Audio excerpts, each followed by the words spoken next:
ఈజిప్ట్లో జరిగిన piece summit సందర్భంగా America మాజీ అధ్యక్షుడు డొనాల్డ్ ట్రంప్ చేసిన వ్యాఖ్యలు ఇప్పుడు అంతర్జాతీయంగా వైరల్ అవుతున్నాయి. ప్రపంచ దేశాల అధ్యక్షులు, ప్రధానులు, ప్రతినిధులు హాజరైన ఈ సమ్మిట్లో ట్రంప్ భారతదేశంపై ప్రశంసల వర్షం కురిపించారు. ఈ సందర్భంగా ట్రంప్ మాట్లాడుతూ, India is a great country, నా స్నేహితుడు అక్కడ ఉన్నత స్థాయిలో ఉన్నాడు అని చెప్పారు.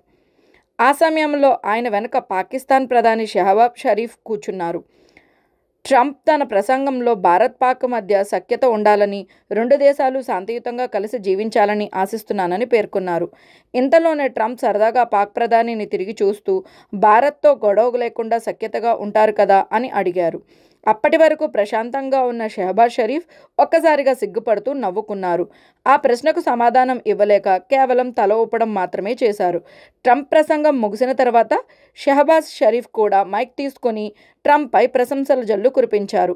ఆయన మాట్లాడుతూ, ట్రంప్ నిజమైన శాంతిదూత, భారత్-పాక్ల మధ్య అణుయుద్ధం జరగకుండా ఆయన జోక్యం చేసుకోవడం వల్లే పరిస్థితి అదుపులోకి వచ్చింది. ఆ 4 రోజుల ఘర్షణలో ట్రంప్ జోక్యం చేసుకోకపోతే ఈరోజు మనం ఇక్కడ ఉండేవాళ్లం కాదు అని అన్నారు. దీనికి స్పందిస్తూ ట్రంప్ సరదాగా, ఇప్పుడు మీ ప్రసంగం విన్నాక ఇంకేమీ మాట్లాడాల్సిన అవసరం లేదు, ఇంటికెళ్దామా అని చమత్కరించడంతో హాల్ మొత్తం నవ్వులతో మారుమోగిపోయింది.